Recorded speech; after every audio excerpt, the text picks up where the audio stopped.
Hey guys, it's Ted with Nerdarchy here. That's Dave's butt that you just were taking a look at. And we're here to talk about how they got there. How they got where? Well, we've been gaming for approximately 17 years, and we've had over 30 people come to our gaming table. And sometimes you just sit back and you question, well, how the heck did so and so get into the gaming group? How did they stay there? What's got the draw, and what keeps them coming back? Did you say 17 years? Yes. 17 years. Yes. So I did a video about this, and I guess I mentioned it. I think I chopped off a few years. It's funny because I haven't been married 17 years yet. Not I. I've only been married about 8. So I gotta say, 17 years is probably like the longest I've done anything. It's about half my life, and it's just amazing how things like that can just kind of take off. So who do you want to talk about first?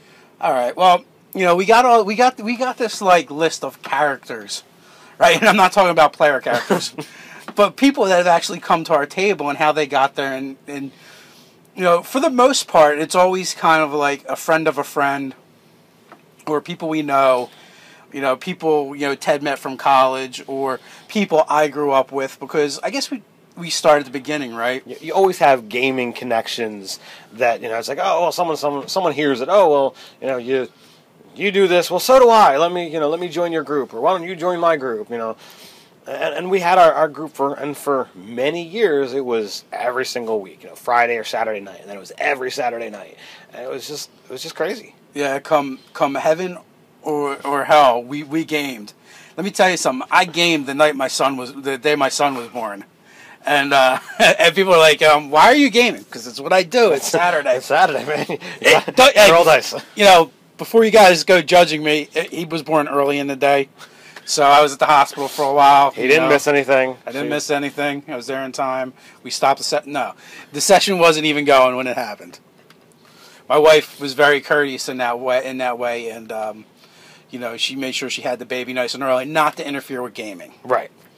So, but anyway, we got to go back to the beginning. We have to go back like 17 years. I was in a point in my life when I was in flux, and I hadn't gamed in a while, and my gaming had been sporadic.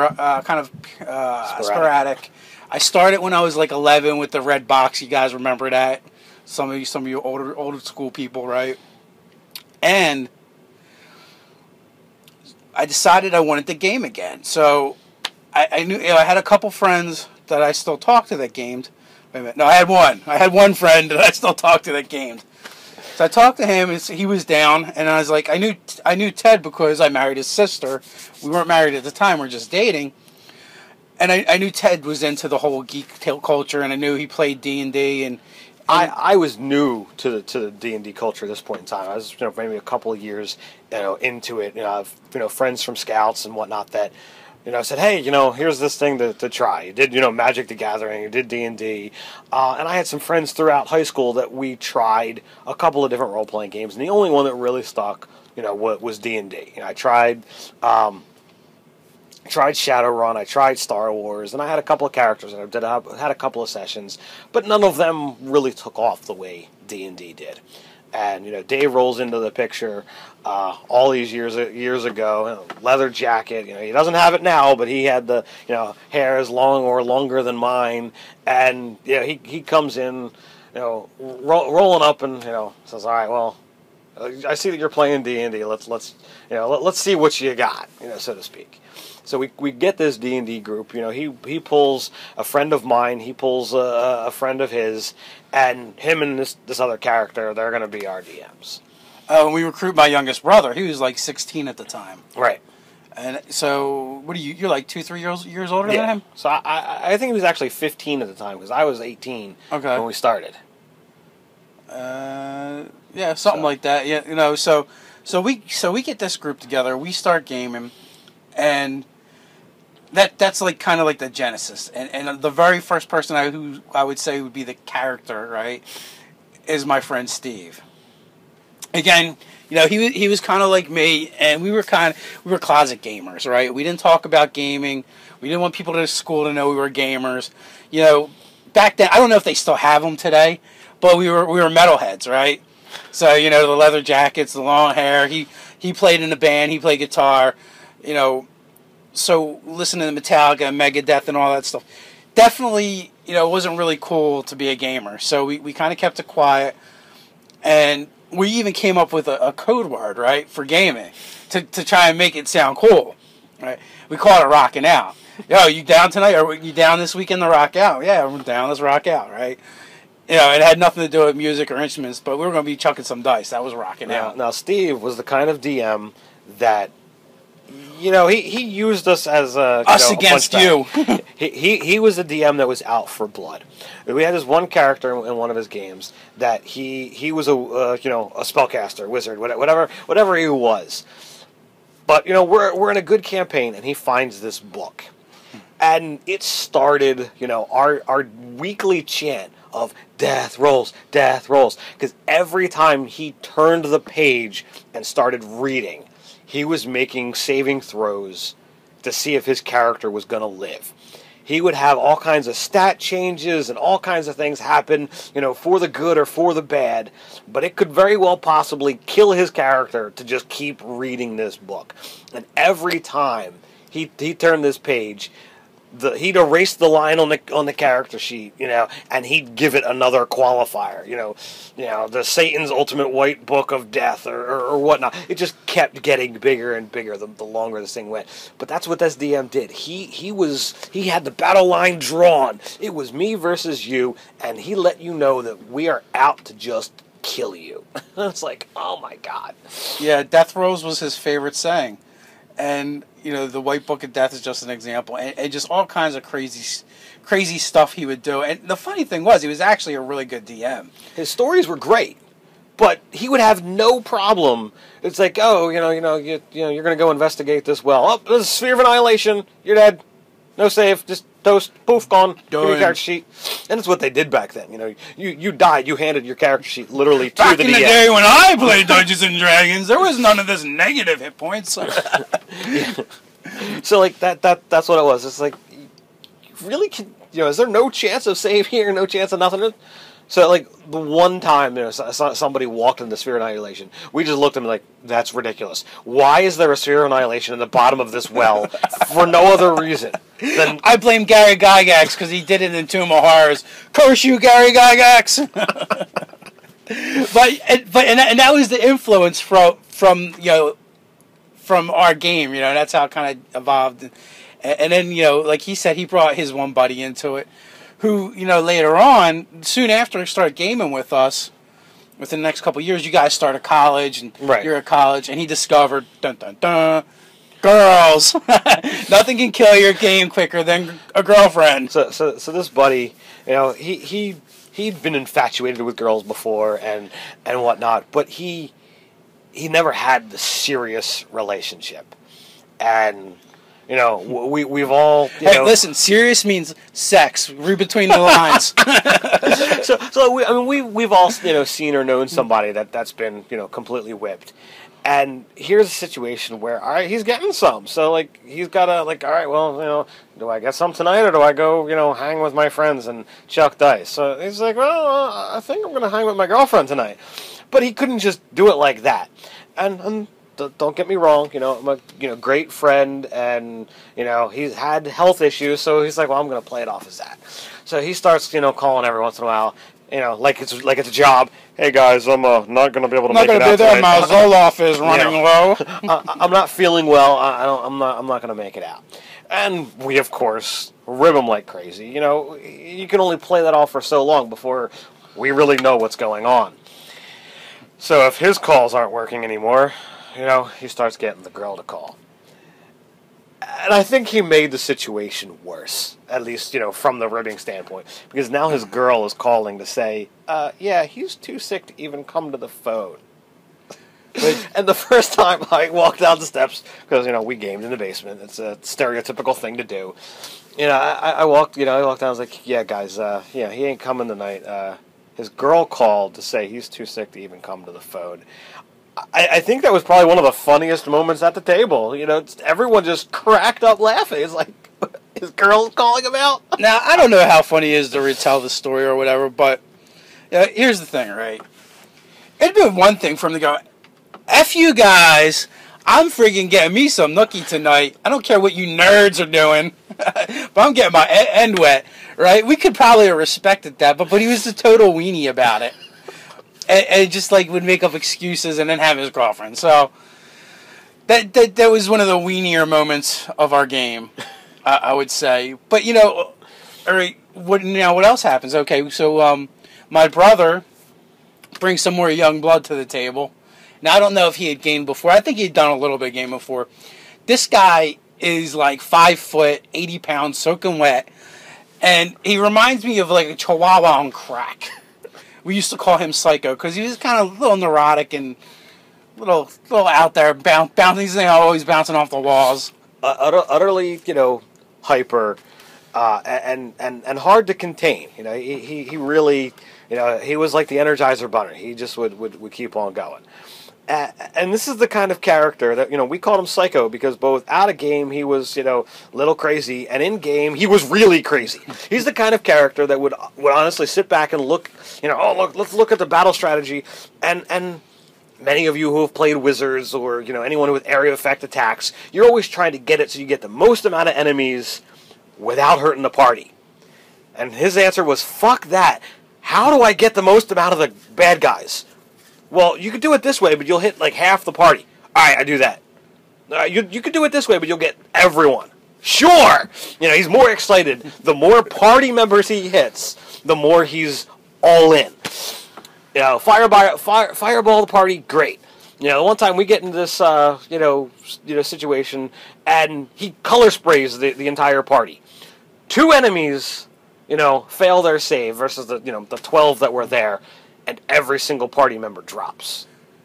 You know what else happened? So the party drops. There's like 2 enemies left. That's standing. All right. So what's he do? He runs out of the room and locks us in. So like I don't know about his character's alignment, but his alignment was chaotic. Whatever. Because he was just nuts, and which that kind of leads us into, so what does this guy do in real life? He decides he's going to join the military. Not just any military. He decides to go, I got something to prove. I'm going to join the Marines. He scores like a 98 or a 99 on whatever the aptitude test is you take when you join the service. And people's jaws are just dropping. You're joining what? Because he's like this big and, like I said, Chihuahua on crack. So he joins, right? But he's joined, and is listed, but he's not there yet. So he's still gaming with us.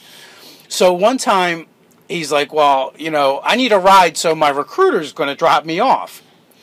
Well, his recruiter follows him in, and basically to make sure he's all right, so to speak. So his recruiter sits down, and then his recruiter just so happens to have books in his car in the trunk, and happens to just pull out a ready-made character sheet. That's the approximate level of what we're doing. So somehow he figured out that Mike was a gamer and he goes to game on the weekends. I mean, Mike probably told him or whatever. So we actually had the U.S. military infiltrate our game. and so he just kept showing up, and he had a character and, whatever. So it was another gamer. So Psycho leaves. He goes and joins the Marines, and this guy sticks around. And, as every bit of character that Psycho was, so is this guy. He was just interesting, and some of his out of game choices versus in game choices were a little crazy. Two notable encounters. The first one, he's having a bad night, and he's chucking dice, and he's rolling like crap. And as many of you gamers out there who have oh, well, I'm playing this character, so I'm using this specific die. And he's been doing that. He's rolling the same D20 all night, miss after miss after miss, one after one after one. And after the last call, he grabs a die and says, "That's it, you've had it. Dave, can I borrow a hammer?" And we think he's joking. So Dave goes and grabs a hammer. Yeah, And I think I grabbed 2 hammers, right? Just like a regular hammer for nailing nails on the wall, and then I grabbed like mini Mjolnir, a concrete maul. Yeah, he's like, "Give me the concrete maul," and he's like, "Boom!" and it just shatters. It's a concrete floor. It's not like one of these fully finished basements or whatnot. And he does. He brings the hammer down on this thing, and the pieces go flying. And as a warning to the other D20s on the table, he finds the pieces and he keeps them in the middle of the table. And we kept them there for weeks, months even, years maybe. We played there for a long time. But it's like we had the dice pieces, so that it's like, all right, be warned. If your D20s are going to roll bad, we've got, this is what can happen. That's what can happen. And then there's another time at the table. Same guy. Someone says something. It's funny. It's definitely like one of those moments where if you're drinking something, you're going to spray. And we fully expect that to happen every once in a while. Watch your books, watch your character sheets, right? But you don't expect is for someone to start laughing and their tongue to come flying out onto the table. Right? This dude's teeth. He apparently had bad teeth, and he had that plate, and his front 4 top teeth weren't real. They were part of a plate. So he starts laughing, and this thing goes flying and lands right in the middle of the table. And our jaws just kind of drop. We're like, what the fuck is that? And a dead silence, and then one of our friends like, oh my god, Bo's tongue just shot out onto the table. and that was kind of interesting. That was a first. And I bet there's not a lot of people that can say that happened at their gaming table, but it happened at ours. We also had the same guy threaten someone at the table for something that happened in game. I guess what was it? Okay, so he has this hang up about religion, like him personally, I think. So all of his characters do too. Yeah, can't worship a god, can't have any religious ties whatsoever. Never a paladin, never a druid, never a cleric. Right, yeah, can't play any of the deific kind of classes. So we were playing a homebrew world where we had this god Maltritus, and he's the god of the seas and the oceans and something else. I don't know if it was wrath or something angry. He was a very vengeful god, and the oceans were his. I happen to be running this campaign, and the stigma or the culture is if you're going to walk onto the boat of a ship, something that's actually in water, not like a dinghy, not something that's on a lake, but when you go into the ocean, you gotta just say a quick nod of, hey, don't kill me. Anything that's amount is going to be good. Just a little nod, and you're good. And sailors were very very strict about this. It's like they don't really want you on their boat if you're not going to do this because you're threatening everyone's life. So you've got this guy, and he's like, I refuse to do it. I just won't. And like the players had paid the captain to take them on this mission, so like they're not really paying attention to what's going on, but the party is well aware that this guy's now 3 or 4 steps onto the boat, and he hasn't done this prayer. So this other character, he steps up and he's playing a bard at this point in time, and he quick, he realizes what's going on. He quick, drops. Do you remember what the actual skill is? Like persuade No, it wasn't a skill. You actually use a spell. Oh, okay. Either charm person or command or something like that. He busts out a roll that pretty much makes him do something, and he makes the character, do the simple "don't kill me, I got you" kind of thing. And it was a couple of words that he makes him say, and all's great. And all hell breaks loose. Well, no. I think the game continues on for a while. I think it actually continues on until like either the dinner break or the end. And it's like everything's okay. But what we don't know, the player that just got charmed or whatever, is just sitting there brewing and brooding and getting angrier and angrier and angrier. And unfortunately, he does have access to firearms because he's in the military. But, we weren't thinking about it at that time. We're playing a game. We're playing a game. And it's going on great. And the bard character, the player who's playing the bard, is freaking awesome. At one point, he stands up on this chair in my basement, almost goes through the roof because it's not very high. It's a basement, right? And starts singing at the top of his lungs. Again, I'm running the game, and something was happening, and the bard decided, well, this is not enough action. I'm gonna do, an inspirational thing. And here I'm expecting, the player to sit there and drop a roll and say, oh, I'm going to sing a song about, fish and whales and adventure and blah, blah, blah, blah, whatever. But no. Total improv, in actual singing, he fucking drops a song on the entire party. And it's kind of one of those things that I wish that, I recorded sessions and whatever else just to kind of have this captured, because... He did a sea shanty. He actually did a sea shanty right there. Have any of you out there ever, had a player character do a full-on song at the table? Hasn't happened since. Yeah, once and only. Well, okay, so that happens. It's cool. Everyone's good, right? And then the break comes out, right? And this player walks up to the other player, gets in his face like grill to grill, and he's like, if you ever fucking do that again, I will fucking kill you. And he wasn't talking about the character, he was talking about the player. Again, military, access to firearms. Hey, look, I'm not trying to say all military people are crazy, or all gun people are crazy. I'm not saying, anti-religion people are crazy. But this motherfucker was crazy, he threatened him. And, it's just all this, the crazy things that come up at the table, and the players that come, and it really just makes it, although I believe that was the actual first threat of violence, it didn't stop there. It didn't stop there. We had another encounter where, our group again ebbs and flows, and we're down to, one DM and 4 players, 5 players at this point in time. And 2 of the guys that are there this night.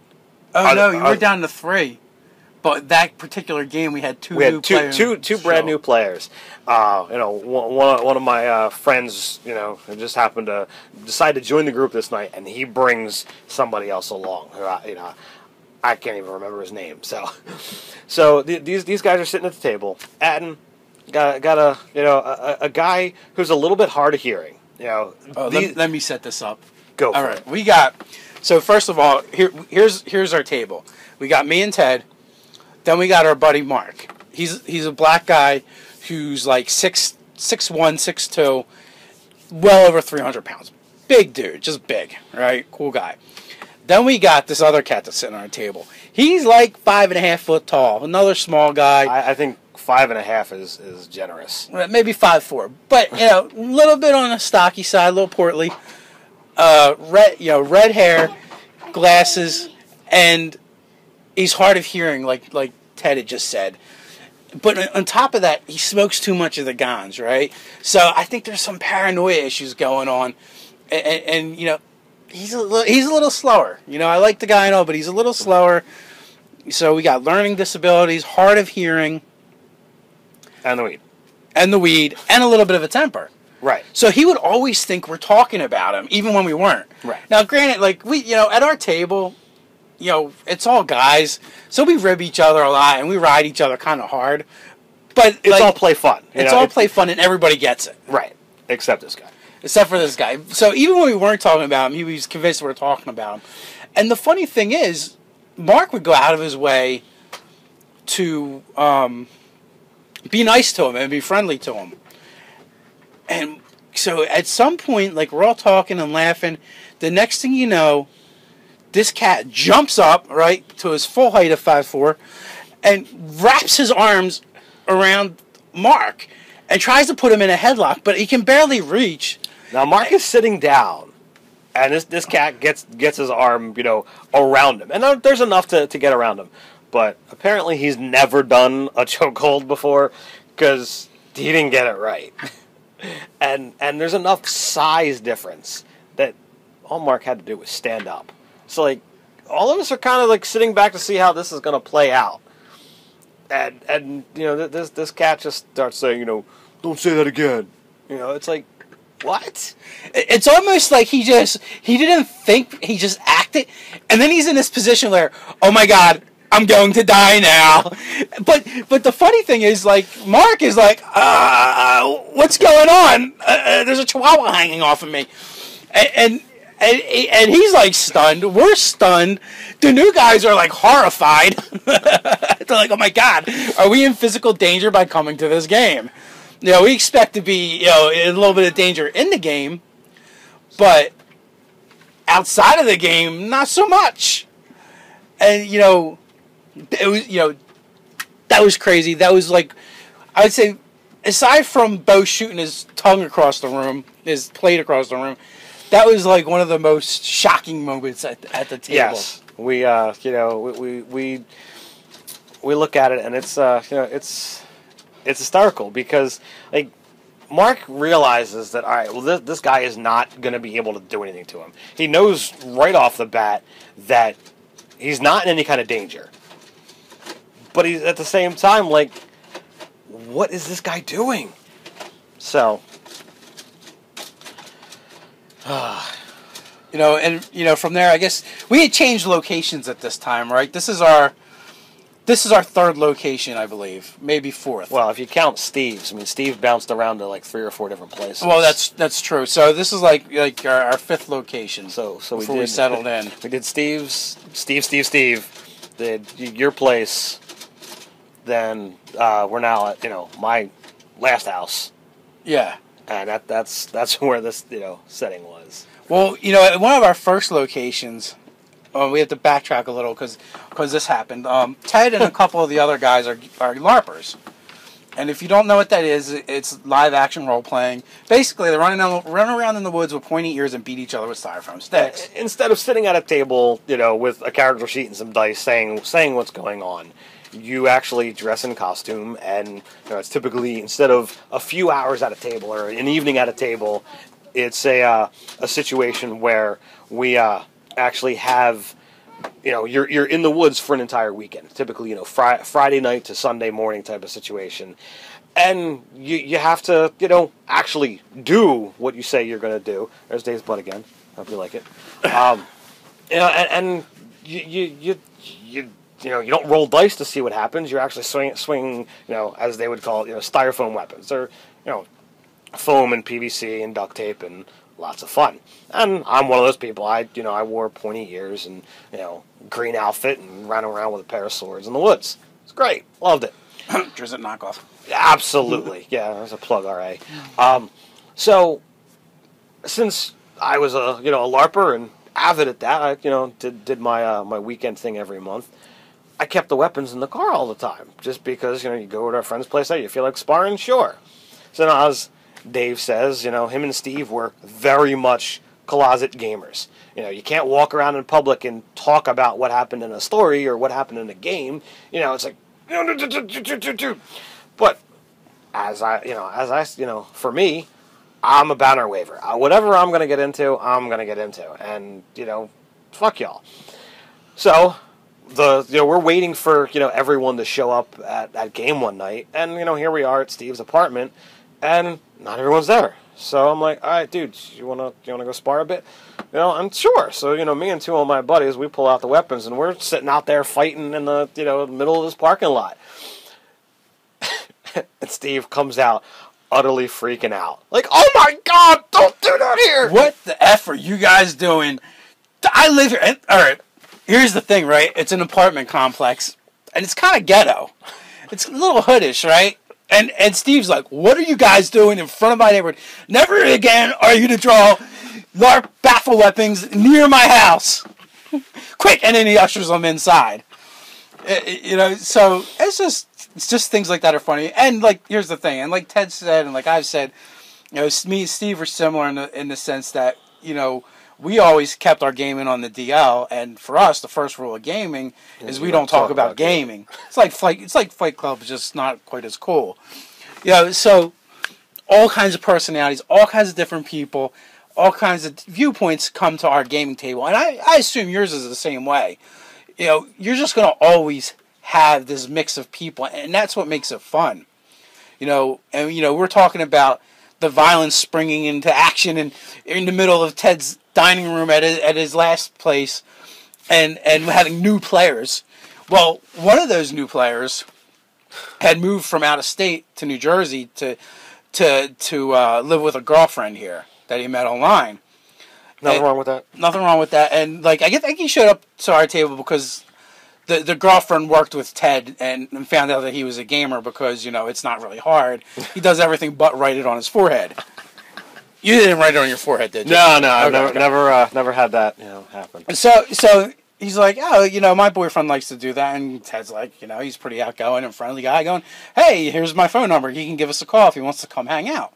So we connect, and he was a gamer, and he hadn't met any gamers here. I guess he hadn't really put the axe to the grindstone to find a group or whatnot, and it kind of worked out for us.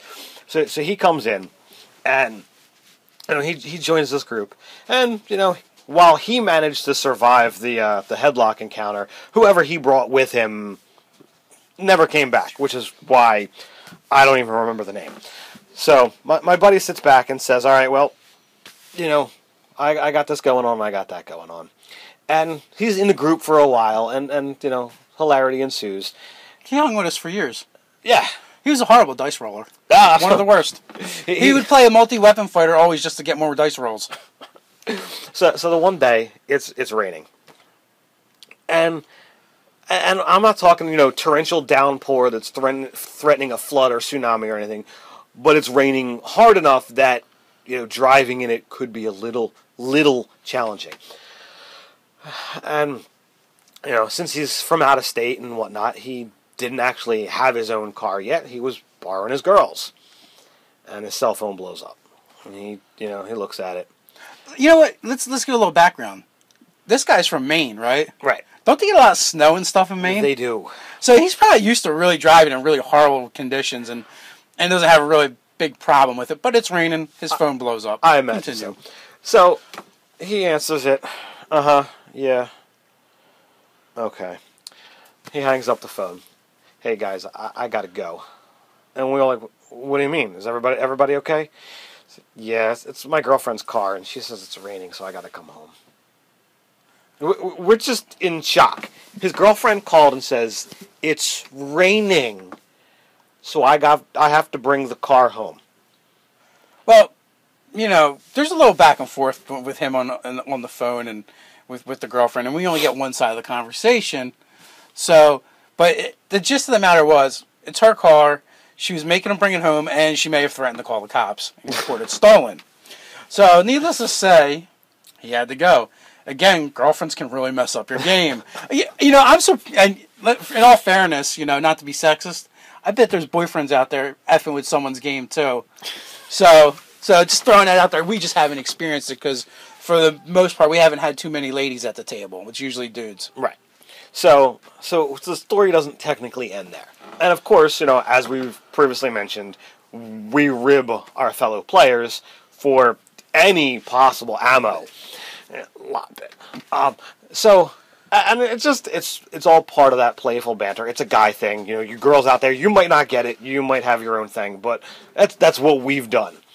And so my wife, I'm not sure if we were actually married at the time, but my wife's been a sewer seamstress for, many years. She actually taught me how to sew and whatever else.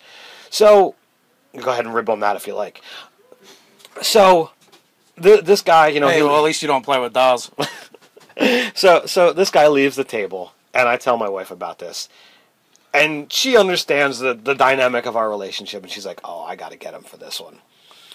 And, like many, gamers out there, we all carry dice and this and that. And he didn't really have a dice bag. So she decides, you know what, well, I'm going to make him a dice bag. And it's like, okay, well, I don't really understand how that's supposed to be ribbing him. So the next time he shows up to the table, again, we're at my place, and, she's like, oh, here you go, well, I got you, a dice bag for your dice so they're not just, loose in your pocket and whatnot. And, oh, you can give this to Jen. And it's another bag, slightly smaller and whatnot. And he's like, I don't get it. It's like, oh, it's so she can keep your nuts in it so that, you can, so she can hold on to them since she's obviously in control.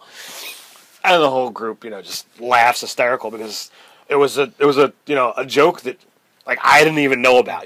My wife kind of sprung it on. Yeah. Now the girlfriend's breaking his balls about not having any balls.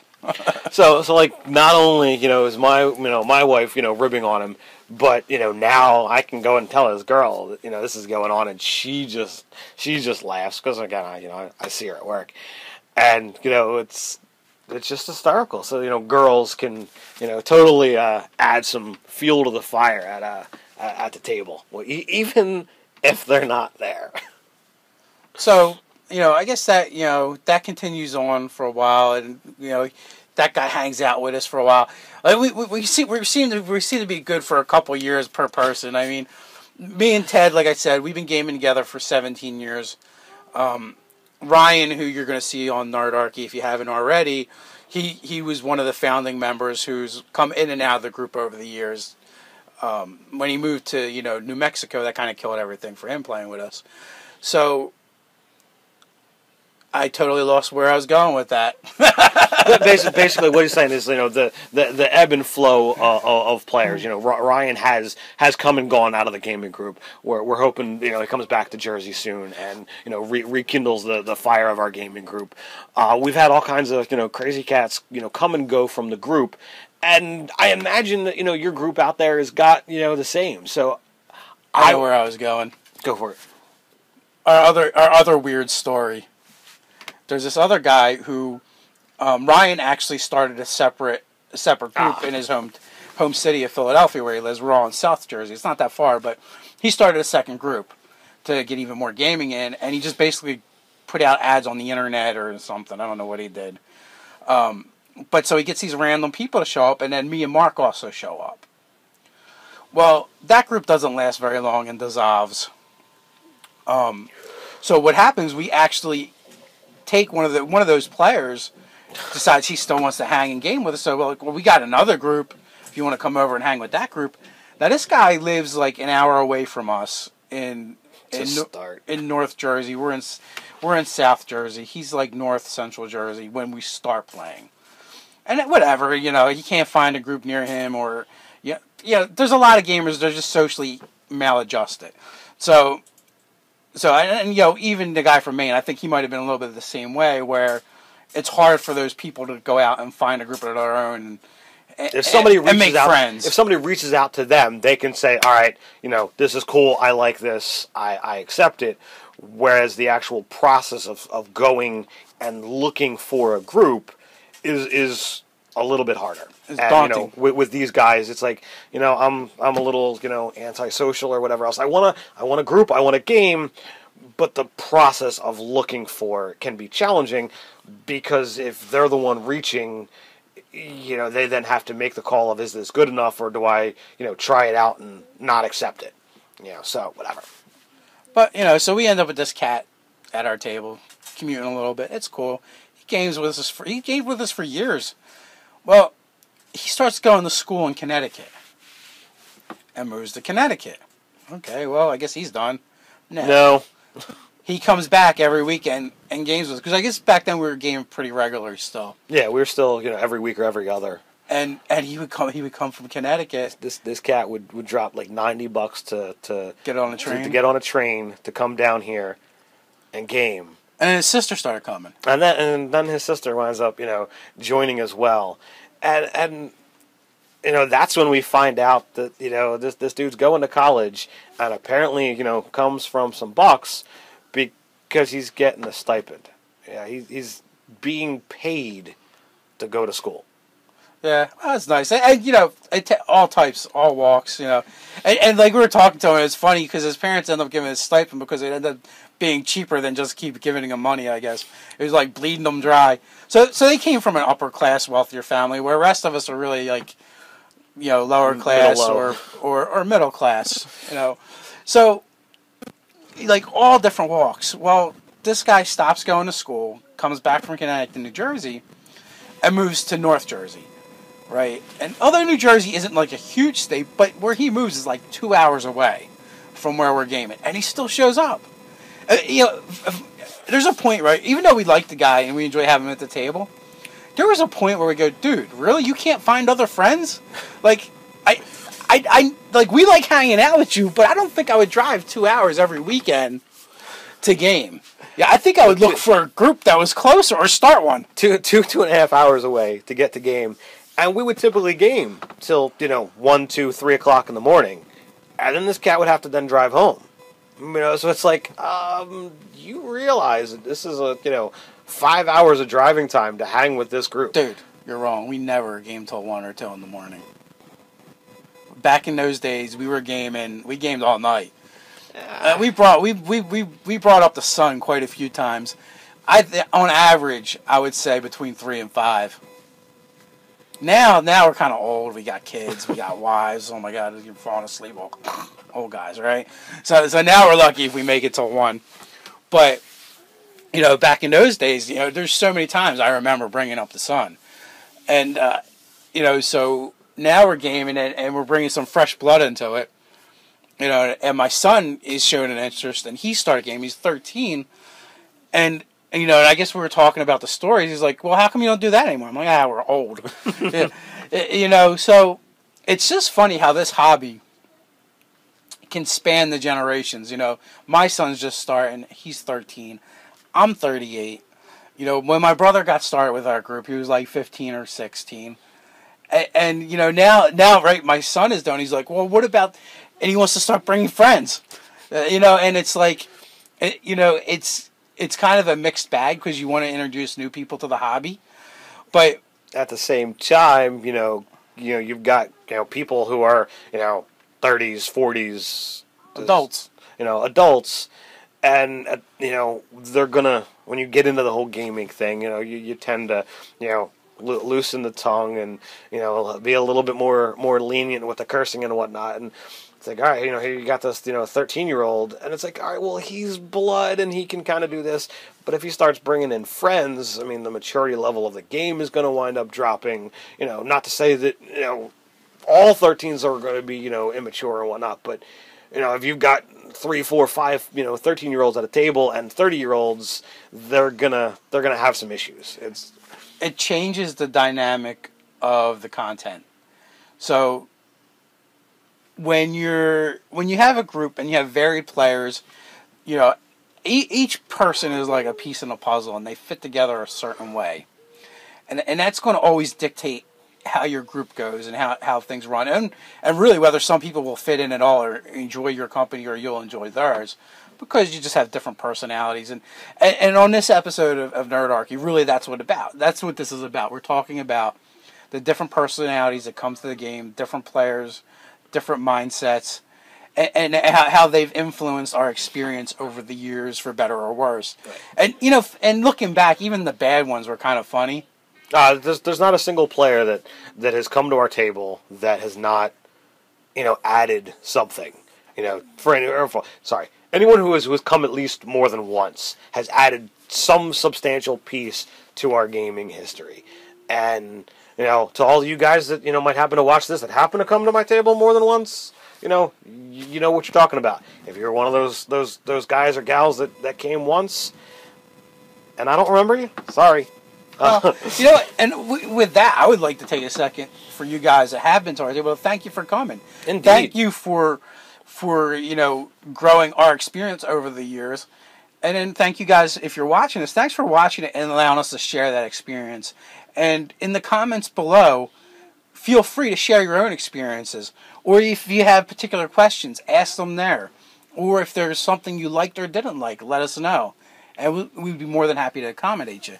If you want to, hear more details, or for some reason, you like what we have to say, and there's, some question or something you'd like to have us, talk about, let us know that too. Because I mean, we're here for entertainment and information. So hit the like, subscribe, share, comment. And until the next time, we can catch you on the Nerdarchy. Have a good one, man.